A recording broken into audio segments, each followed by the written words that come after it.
அன்பிற்கும் பாசத்திற்கும் உரிய சகோதரர்களே, தாய்மார்களே, பெரியோர்களே,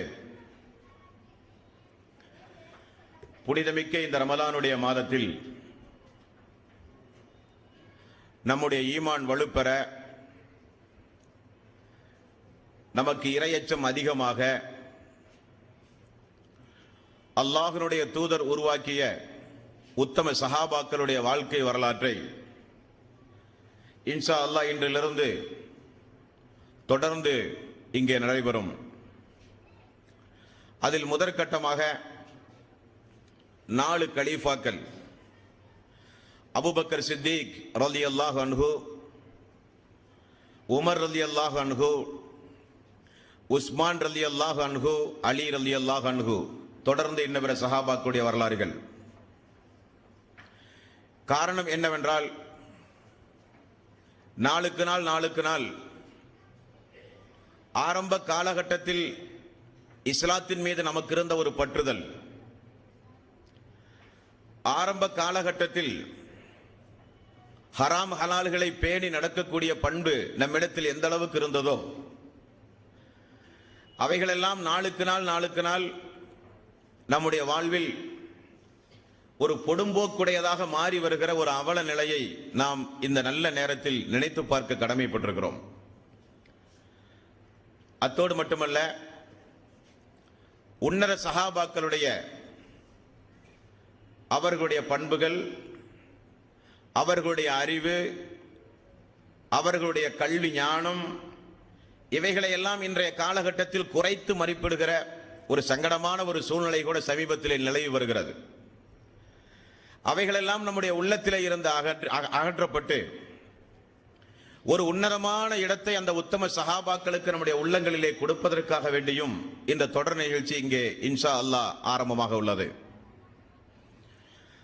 அன்பார்ந்த சகோதரர்களே, நபிகள் நாயகம் ஸல்லல்லாஹு அலைஹி வஸல்லம் அவர்கள் உருவாக்கிய அந்த உத்தம தோழர்களை குறித்து அல்லாஹ்வினுடைய தூதர் சொன்ன நபிமொழிகளை எல்லாம் புகாரியினுடைய 4ஆம் பாகம், முஸ்லிம் 4ஆம் பாகம், இவைகளில் எல்லாம் சஹாபாக்களின் சிறப்பு என்கிற ஒரு தனி பாடத்தையே இமாம்கள் தொகுத்து நமக்கு வழங்கியிருக்கிறார்கள்.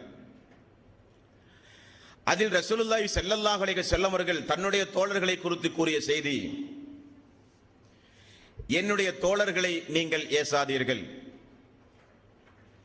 என்னுடைய தோழர்களை ஏசுவதை நீங்கள் செவியுற்றால் அல்லாஹ்வுடைய சாபம் உங்களின் மீது உண்டாகட்டும் என்று அவர்களுக்கு நீங்கள் சொல்லுங்கள். ரசூலுல்லாஹி ஸல்லல்லாஹு அலைஹி வஸல்லம் அவர்கள் கூறினார்கள்.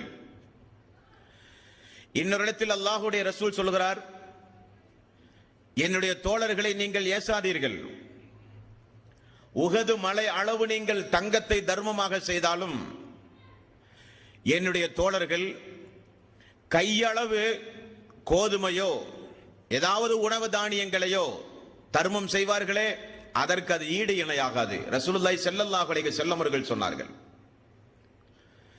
எனக்கு பிறகு ஒரு காலம் வரும், அந்த காலத்தில் போர் தொடுப்பார்கள் இஸ்லாமிய மார்க்கத்திற்காக வேண்டி. அப்படி போர் தொடுக்கும் பொழுது எதிரணியில் இருக்கிறவர்கள் கேட்பார்கள், போர் தொடுக்க சென்றவர்களை பார்த்து, உங்களோடு உங்களுடைய அணியில் அல்லாஹ்வினுடைய தூதரோடு தோழமை கொண்ட சஹாபாக்கள் இருக்கிறார்களா என்று எதிரிகள் கேட்பார்கள். போருக்கு சென்றவர்கள் சொல்லுவார்களாம், ஆம் உண்டு, இன்னென்ன நபர்கள் எல்லாம் உண்டு என்று சொல்லுவார்கள். உடனே போர் நிறுத்தம் செய்யப்பட்டு உடனே அவர்களுக்கு வெற்றி கிடைக்கும் என்று ரசூலுல்லாஹி ஸல்லல்லாஹு அலைஹி வஸல்லம் அவர்கள் கூறினார்கள். அந்த அளவுக்கு உத்தம சஹாபாக்களை அல்லாஹ்வினுடைய ரசூல், தான் உருவாக்கிய தோழர்களை அல்லாஹ்வினுடைய ரசூல், அல்லாஹு பொருந்தி கொண்ட அந்த தோழர்களை அல்லாஹ்வினுடைய ரசூல் உன்னதமான இடத்தில் வைத்து நமக்கு அறிமுகம் செய்தார்கள். அல்லாஹ் அவனுடைய அருள்மறையாம் திருமறை குர்ஆனில் 9வது அத்தியாயம் 117வது வசனம், லகத் தாபல்லாஹு அலன் நபியி வல் முஹாஜிரீன வல் அன்சார், முஹாஜிர்களையும் அன்சாரிகளையும் அல்லாஹ் ரப்பல் ஆலமீன் மன்னித்து விட்டான். முஹாஜிர்களுக்கும் அன்சாரிகளுக்கும் அல்லாஹ் வழங்கிய அந்த பொது மன்னிப்பை அல்லாஹ் திருக்குர்ஆனில் நமக்கு எடுத்து காட்டுகிறான். அன்பார்ந்த சகோதரர்களே, அறிஞர் பெருமக்கள் எல்லாம் சங்கைக்குரிய இமாம்கள் எல்லாம் சஹாபாக்களுடைய வாழ்க்கை வரலாறுகளை தரம் பிரித்து பலதரப்பட்ட பிரிவுகளாக நமக்கு சஹாபாக்களுடைய வாழ்க்கை வரலாறை விளக்குகிறார்கள். சஹாபாக்களை குறித்து நமக்கு தெளிவுபடுத்தும் பொழுது அவர்களுடைய கல்வி, அவர்களுடைய தியாகம், அவர்களுடைய உடல் உழைப்பு, யார் எப்பொழுது இஸ்லாமிய மார்க்கத்திற்கு ஆரம்பமாக இஸ்லாத்தை தழுவினார்கள் என்கிற அடிப்படையை மையமாக வைத்து தரம் பிரித்து சஹாபாக்களை பாகுபடுத்தி நமக்கு விளக்கி சொல்கிறார்கள். அதில் முதலாவது, ரசூலுல்லாஹி ஸல்லல்லாஹு அலைஹி வஸல்லம் இந்த மார்க்கத்தை மக்கள் மத்தியிலே எடுத்து சொல்லும் பொழுது இந்த மார்க்கத்தை ஏற்றுக்கொண்ட ஒரு 10 நபர்களை ரசூலுல்லாஹி ஸல்லல்லாஹு அலைஹி வஸல்லம் முதலாக இந்த பூமியில் சொர்க்கவாசி என்றார்கள். இங்கிருந்து ஆரம்பிக்கிறது சஹாபாக்களுடைய வாழ்க்கை வரலாறுகள். அவர்களுடைய ஈமான், அவர்களுடைய தக்குவா, அவர்கள் இஸ்லாத்திற்காக வேண்டி செய்த தியாகம். சூரத்துல் பக்ரா 2வது அத்தியாயத்தின் 201 202வது வசனம், வமினன் நாஸி மை யஸ்ரி நஃப்ஸஹு பித்திஆ மர்லாத்தில்லாஹ் வல்லாஹு ரഊஃபும் பில் இபாத். மனிதர்களில் ஒரு சாரார் உண்டு.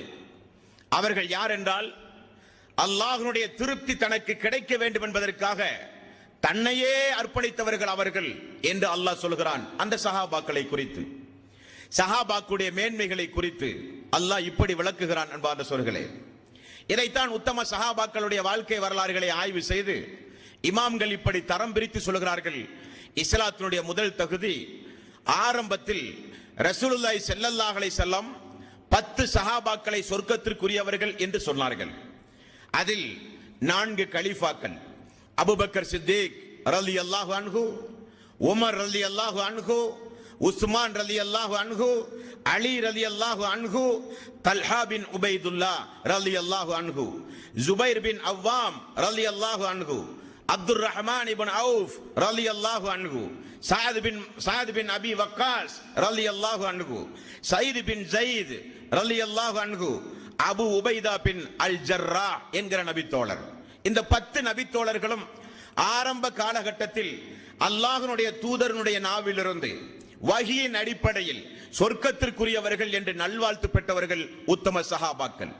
இந்த 10 நபித்தோழர்களை தாண்டி அடுத்ததாக ரசூலுல்லாஹி ஸல்லல்லாஹு அலைஹி வஸல்லம் வாழ்க்கை வரலாற்றில் ஒரு அழகான அல்லாஹ்வுடைய அருளை பெற்ற சஹாபாக்கள் யார் என்றால், எடுத்த உடனே இமாம்கள் வகைப்படுத்துகிறார்கள். முதற்கட்டமாக பத்ரு போர். பத்ரு போரில் பங்கெடுத்த 313 சஹாபாக்கள், அவர்களை குறித்து அல்லாஹ் திருக்குரானிலும் ரசூலுல்லாஹி ஸல்லல்லாஹு அலைஹி வஸல்லம் அவர்களும் சொன்ன நல்வாழ்த்து செய்தி என்ன? அவர்களுக்கு சொன்ன ஒரு நல்வாழ்த்து செய்தி இந்த உலகத்து மாந்தர்களில் யாருக்கும் கிடைக்காத ஒரு நல்வாழ்த்து செய்தி. அது என்ன என்றால், அவர்களுடைய முற்சென்ற பாவங்களும் மன்னிக்கப்பட்டது, அவருடைய வாழ்நாளில் செய்த பாவங்களும் மன்னிக்கப்பட்டது, இனி மரணிக்கின்ற வரை அவர்கள் என்ன பாவம் செய்தாலும் மன்னிக்கப்படும். அந்த அளவுக்கு ஒரு 313 சஹாபாக்கள், 300க்கும் கொஞ்சம் அதிகமான சஹாபாக்கள் இஸ்லாத்தினுடைய 2வது தியாகிகள். இப்படி வகைப்படுத்துகிறார்கள். மூன்றாவதாக உஹது போரில் பங்கெடுத்த 700 சஹாபாக்கள் அல்லாஹ்வுடைய தூதரை காப்பாற்ற தன்னுடைய மேனியை கெடயமாக ஆக்கி வருகிற அம்புகளை எல்லாம் தாங்கி ரசூலுல்லாஹி ஸல்லல்லாஹு அலைஹி வஸல்லம் அவர்களை காப்பாற்ற புறப்பட்ட 700 சஹாபாக்கள் உஹது போரிலே பங்கெடுத்த சஹாபாக்கள் 3வது அணியினர்கள். 4வது பைத்துல் ரில்வான். ஒரு நாள் ரசூலுல்லாஹி ஸல்லல்லாஹு அலைஹி வஸல்லம் உஸ்மான் ரலியல்லாஹு அன்ஹு அவர்களை மக்காவுக்கு குறைஷிகளிடத்திலே ஒரு ஒப்பந்தத்திற்காக வேண்டி பிரதிநிதியாக ரசூலுல்லாஹி ஸல்லல்லாஹு அலைஹி வஸல்லம் அனுப்பினார். வர தாமதமானது. உஸ்மான் ரலியல்லாஹு அன்ஹு அவர்கள் கொல்லப்பட்டார் என்கிற செய்தி வந்தவுடன் அல்லாஹ்வுடைய ரசூல் கொஞ்சம் கூட தாமதம் இல்லாமல் பிரதிநிதிகளை கொல்லுவதென்பது இஸ்லாமிய மார்க்கத்தினுடைய நாட்டு மரபுனுடைய விதிமுறைக்கு மாற்றமானது என்று தெரிந்து அல்லாஹ்வுடைய ரசூல் இப்படி சொன்னார். உஸ்மான் ரலியல்லாஹு அன்ஹு அவர்கள் கொல்லப்பட்டால் உடனுக்குடனே இதற்கு பதிலடி கொடுக்க வேண்டும், யார் தயார் என்று அல்லாஹ்வுடைய ரசூல் ஒப்பந்தக்கரம் நீட்டியவுடன் 1500 சஹாபாக்கள் ஏன் எதற்கு என்று கூட கேட்காமல் முன் வந்தார்கள். அவர்களை அல்லாஹ் திருக்குரானில் அந்த மரத்திற்கு அடியில் ஒப்பந்தம் செய்த அந்த தோழர்கள் அனைவர்களையும் அல்லாஹ் பாராட்டி சொன்ன அந்த வகையினர்கள் 3வது வகையினர்கள். 4வது மக்கா வெற்றிக்கு பிறகு இஸ்லாமிய மார்க்கத்தை தழுவிய மக்கள். இப்படி மார்க்க அறிஞர்கள் சஹாபாக்களை வகைப்படுத்துகிறார்கள். ஆரம்ப காலகட்டத்தில் எல்லோரும் அல்லாஹ்வுடைய தூதரை புறக்கணித்த ஆரம்ப காலகட்டத்தில் எல்லாவற்றையும் தியாகம் செய்து முன்வந்த மக்கள் ஒரு சாரார். பத்ர் போர்க்களத்திற்கு பிறகு பத்ர் போர்க்களத்தில் பங்கெடுத்துக் கொண்ட உத்தம சஹாபாக்கள் இன்னொரு சாரார். மதீனா சென்ற பிறகு இஸ்லாம் வளர்ந்த பிறகு இஸ்லாத்திற்கு வந்த மக்களோடு உஹது போர்க்களத்தை ரசூலுல்லாஹி ஸல்லல்லாஹு அலைஹி வஸல்லம் அவர்கள் சந்தித்தார்கள். அவர்கள் ஒரு சாரார். பைத்துர் ரில்வான் மரத்தடிக்கு கீழ் ஒப்பந்தம் செய்த சஹாபாக்கள் இன்னொரு சாரார். அதே போல மக்கா வெற்றிக்கு பிறகு நிறைய சஹாபாக்கள், நிறைய மக்கள் இஸ்லாமிய மார்க்கத்தை தழுவினார்கள். அவர்களில் ஒரு சாரார். இனி மதீனாவை எடுத்துக்கொண்டால் அல்லாஹ்வுடைய ரசூல் மக்காவில் ஆரம்ப காலகட்டத்தில் பிரச்சாரம் செய்வதற்காக கடுமையாக தடுக்கப்பட்டார். அப்பொழுது மக்காவினுடைய புறநகர் பகுதி, மினா, அரஃபா போன்ற புறநகர் பகுதிகளில் ஹஜ்ஜுக்கு வருகிற மக்களிடத்தில், அன்றைக்கு ஹஜ் என்று நினைத்து மக்கள் செய்கிற வணக்க வழிபாட்டுக்குரிய அந்த காலகட்டத்தில் ரசூலுல்லாஹி ஸல்லல்லாஹு அலைஹி வஸல்லம் ஒவ்வொரு கூடாரமாக மினாவில் அல்லாஹ்வுடைய ரசூல் மக்களை சந்திக்க செல்லுவார். ரசூலுல்லாஹி ஸல்லல்லாஹு அலைஹி வஸல்லம் அவர்களை பார்த்து அன்றைக்கு மக்கள் ஓடுவார்கள், குழப்பவாதி வந்து விட்டார். மக்காவுக்கு ஹஜ்ஜுக்காக வேண்டி, வியாபாரத்திற்காக வேண்டி செல்லுகிற மக்களிடத்தில் எல்லாம் அவருடைய குடும்பத்தார்கள் இப்படி சொல்லி அனுப்புவார்கள்: நீங்கள் மக்காவுக்கு செல்கிறீர்கள், அங்கே ஒரு மனிதர் தன்னை இறை தூதர் என்று பேசுகிறார், அவரோடு அமராதீர்கள், அவர் சூனியக்காரர், அவருடைய பேச்சிலே சூனியம் உண்டு, அவர் ஒரு குழப்பவாதி, நம்முடைய தெய்வங்களை எல்லாம் ஏசுகிறவர், அவரை அழைத்தால் நீங்கள் செல்லாதீர்கள் என்று சொல்லித்தான் அனுப்புவார்களாம். இப்படி ரசூலுல்லாஹி ஸல்லல்லாஹு அலைஹி வஸல்லம் மக்காவினுடைய ஆரம்ப காலகட்டத்தில் ஒவ்வொரு மினாவினுடைய கூடாரத்திற்கும் ரசூலுல்லாஹி ஸல்லல்லாஹு அலைஹி வஸல்லம் அவர்கள் சென்று, எனக்காக வேண்டி சிறிது நேரம் ஒதுக்குங்களேன், நான் அல்லாஹ்வுடைய ரசூல். மக்கள் ஏசுவார்கள். போயும் ஒரு அனாதையா இறைவனுடைய தூதராக இறைவன் தேர்வு செய்தான் என்று துரத்துவார்கள், ஏசுவார்கள், பேசுவார்கள். அல்லாஹ்வுடைய ரசூலை பார்த்தால் திரும்ப நிற்பார்கள். இப்படியெல்லாம் மக்காவினுடைய ஆரம்ப காலகட்ட வரலாறு. அப்பொழுது மதீனாவிலே இருந்து ஒரு 6 நபித்தோழர்கள் அன்றைக்கு ஹஜ்ஜுக்கு வந்திருந்தார்கள். அவர்கள் கூடாரத்திலே இருந்து அல்லாஹ்வுடைய ரசூல் ஒவ்வொரு கூடாரமாக ஏறி இறங்குவதை பார்த்து கொண்டே இருக்கிறார்கள். மக்கள் புறக்கணிக்கிறார்கள் அல்லாஹ்வுடைய ரசூலை, ஏசுகிறார்கள், பேசுகிறார்கள். அதில் ஒருவர் தான், 6 மனிதர்களில் ஒருவர் தான் அஸ்அத் ரலியல்லாஹு அன்ஹு. அல்லாஹ்வுடைய தூதருடைய வாழ்க்கை வரலாற்றில் முதலில் ஜும்மா நடத்திய ஒரு நபித்தோழர் அஸ்அத் ரலியல்லாஹு அன்ஹு. ரசூலுல்லாஹி ஸல்லல்லாஹு அலைஹி வஸல்லம் ஜும்மா நடத்துவதற்கு முன்னதாகவே நடத்திவிட்டார். அல்லாஹ்வுடைய ரசூலுக்கு மக்காவில் ஜும்மா நடத்துவதற்கோ, பெருநாள் தொழுகை நடத்துவதற்கோ, கூட்டாக அமர்ந்து ஒரு நல்ல காரியங்களை செய்வதற்கோ அல்லாஹ்வுடைய ரசூலுக்கு மக்காவில் அனுமதி கிடையாது. அந்த அளவுக்கு மோசமான சூழ்நிலை மக்காவில். ஆனால் இந்த மதீனாவில், இந்த மினாவில் அந்த 6 தோழர்கள் அஸ்அதுடைய தலைமையிலே வந்திருந்தார்கள். நாம் அவரை அழைத்து என்னவென்று கேட்போமே, ஏன் மக்கள் எல்லாம் புறக்கணிக்கிறார்கள் என்று சொன்ன பொழுது ரசூலுல்லாஹி ஸல்லல்லாஹு அலைஹி வஸல்லம் அவர்கள் அழைக்கப்பட்டார். அமருங்கள், நீங்கள் யார், எங்கிருந்து வந்தீர்கள்?